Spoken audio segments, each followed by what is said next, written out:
Today I want to talk about this blessing in disguise, right? Today I went out in the morning and the weather was absolutely horrible. For the whole day it's horrible. But you see, in the morning everybody's doing their own thing, or the streets are absolutely dead. You see the early birds, you see the early risers, you wonder what they're doing, right? Sometimes if it's on a weekday, you see people going to work, slaving away their life, and it's just like, it's so melancholy. But today the streets were absolutely empty. The weather was absolutely bleak. Everything was gray, disgusting, depressing. And it started to get to me, right? I started to I was like, wow, this is like, it's so depressing.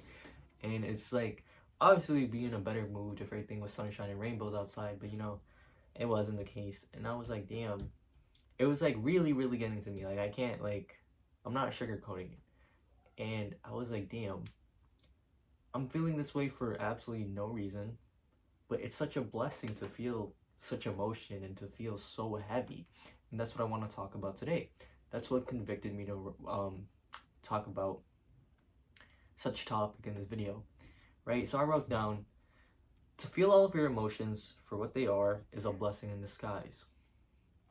You see, as society, we are under the stigma that running away or drowning out of our emotions are essential to fixing them, but that's not the case at all.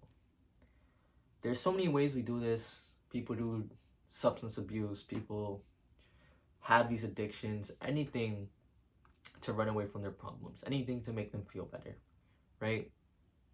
And they're all easily accessible to us.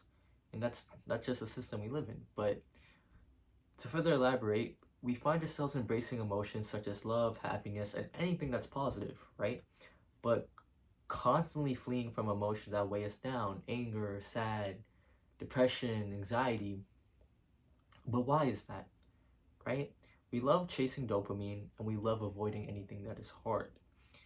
Such emotions only linger and continue to grow when you don't confront them.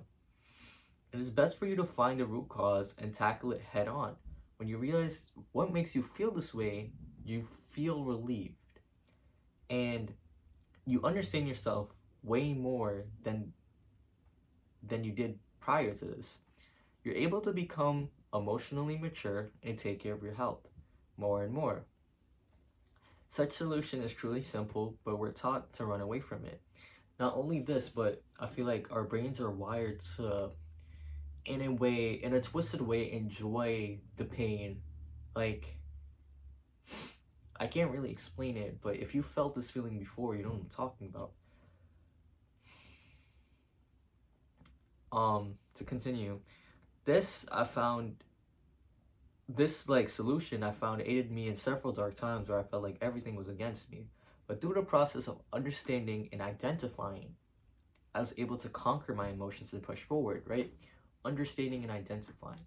You first understand what you're feeling, right? You don't have to know why first. You understand what emotions you're conjuring. Is it depression? Is it anxiety? Are you angry? Do you feel wrath? And then you backtrack, right? Think about your actions. You think about other people's actions. Think about the effects that have taken place in your life. And then you identify the root cause. You identify what is making you feel like this, right?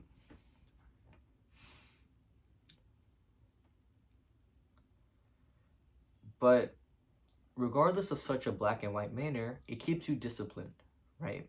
The next time something comes your way, whether that be life altering or just temptation, you know what you'll feel like if you let your emotions get the best of you. So now it forces you in a state to stay disciplined instead of letting these emotions have these effects on you where you know the outcome and you rather stay away from it, right? Best example of this is lust.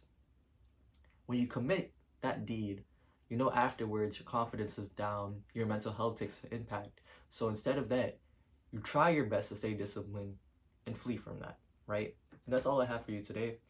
It's a blessing in disguise to feel the emotions that you have and to understand them deeply, because then sooner or later it becomes use case scenarios where you flee from them, you avoid them because you know the outcomes and you understand what will happen.